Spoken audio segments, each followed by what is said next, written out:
Это были легендарные Beatles с композицией «Ticket to Ride» «Билет, чтобы уехать». Но нашу программу продолжает, пожалуй, самый яркий представитель современной тяжелой музыки.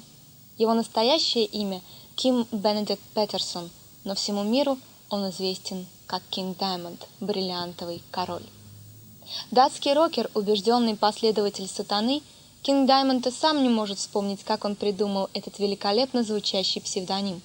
Однако в чем он уверен точно, так это в том, что именно так называлась его первая школьная группа, с которой он и начинал свою музыкальную карьеру.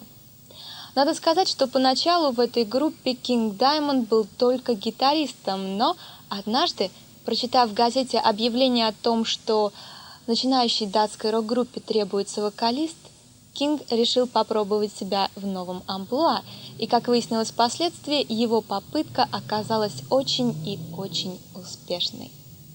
В настоящее время Кинг Даймонд пользуется просто феноменальной популярностью среди любителей тяжелой музыки.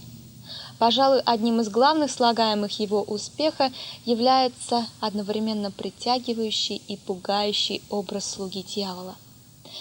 На сцене Кинг Даймонд неизменно появляется в устрашающем гриме, который зачастую изображает зловещий оскал вампира или перевернутый сатанистский крест. Думаю, многим будет интересно узнать, что этот необычный сценический образ Кинга Даймонда отнюдь нельзя отнести к тем дешевым коммерческим трюкам, которые используются для привлечения аудитории. Кинг Даймонд и в жизни последователь сатанизма. Кроме того, он очень большой специалист в области оккультных наук. С самого начала своей творческой деятельности Кинг стремился в своих песнях отражать собственные религиозные убеждения. Однако поначалу его тексты были довольно прямолинейны и отличались постоянными употреблениями слов «сатана», «ад» и прочей дьявольщины. Но по мере творческого развития Кинг Даймонд стал использовать более сложные выразительные формы.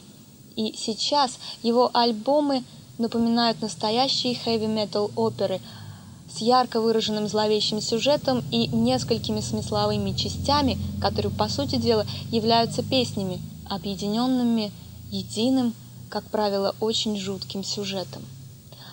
Так, например, однажды Кинг Даймонд придумал довольно мерзопакостную историю о мальчике, который до смерти боялся пауков. Несчастного парнишку отправили в лечебницу к доктору, который придерживался метода «клин клином вышибает». С этой целью врач привязал мальчика к кровати и напустил на него полчище разных пауков. Среди них оказались пауки особого вида, которые откладывают свои личинки в человеческом теле.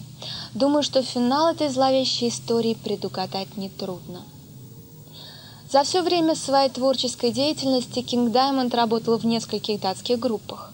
Особенно нужно выделить среди них ставшую уже легендарной команду Merciful Fate – «Милосердная судьба», ведь именно с этой группой Кинг Даймонд добился мирового успеха. С тех пор группа успела уже распасться и, что случается крайне редко, вновь возродиться. Видеозапись, которую вы сейчас увидите, является одной из самых последних работ вновь возродившейся группы, в которой Кинг Даймонд, так же как и прежде, демонстрирует свое необыкновенное, поистине дьявольское воздействие на всех тех, кто считает его своим идолом. Итак, Кинг Даймонд и группа Merciful Fate с композицией «Egypt» – «Египет».